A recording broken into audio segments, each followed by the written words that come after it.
Why do so many people who read self-help books end up feeling worse, not better?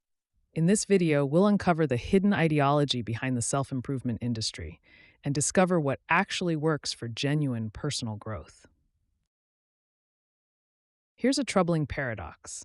The self-help industry generates $13 billion annually, yet studies show heavy self-help readers often report lower life satisfaction. Each book promises transformation, while subtly implying you're not good enough yet. It creates a cycle of inadequacy that fuels more consumption. What if the problem isn't your lack of effort, but the ideology itself? Philosopher Erich Fromm identified two fundamental ways of existing. The first is the having mode. In this mode, life becomes about accumulation, more skills, more credentials, more achievements. You are what you have. Your identity depends on possessions, including knowledge treated as something to own. This mode is driven by anxiety and comparison, and it never feels like enough. The alternative is Fromm's being mode. Here, the focus shifts from having more to becoming more fully alive. It's about deepening your experience, forming authentic connections, and expressing yourself creatively. In the being mode, learning becomes transformation rather than accumulation. Growth happens through genuine engagement with life, not consumption of content. True fulfillment comes from within. Self-help didn't emerge in a vacuum. As welfare states shrank and job security vanished, individuals were told to become their own safety nets. Structural problems like inequality, precarious employment, and rising costs became reframed as personal failures requiring individual solutions. When society fails you, you're told the answer is to upgrade yourself. Sociologist Ulrich Bröckling calls this the entrepreneurial self. You're expected to constantly market yourself, optimize yourself, treat yourself as human capital. Self-help isn't just a choice anymore, it's a survival strategy. You become a brand to manage, a product to improve, an investment to optimize. And when you fail, it's entirely your fault. In her book, Bright-Sided, Barbara Ehrenreich exposes the tyranny of positive thinking. When positivity becomes mandatory, expressing legitimate concerns becomes a sign of failure. She argues the 2008 financial crisis was partly caused by collective positive thinking, a refusal to acknowledge obvious risks. Sometimes things are genuinely difficult, and that's okay to acknowledge. Researcher Micki McGee reveals a cruel irony in her work on what she calls the belabored self. Self-help books promise solutions while simultaneously creating new problems to solve.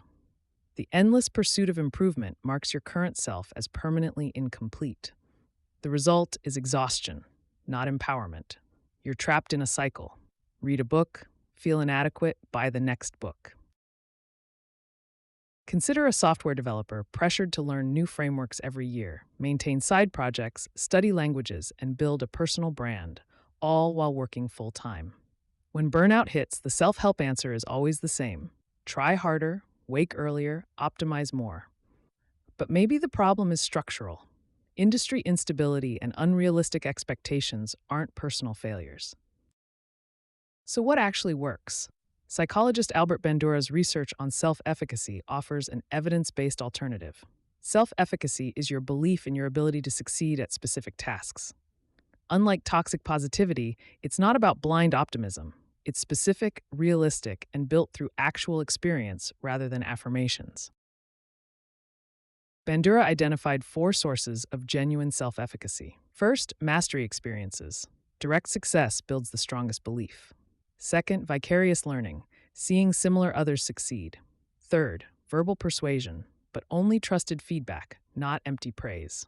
Fourth, managing your emotional and physical states. Notice that none of these involve positive affirmations or visualization alone. Even helpful concepts like growth mindset can become problematic when misapplied. Growth mindset is valuable when combined with real support systems and applied to genuinely learnable skills. But it becomes harmful when used to ignore systemic barriers, when it becomes the sole explanation for outcomes, or when it's used to blame individuals for structural failures. The key is balance.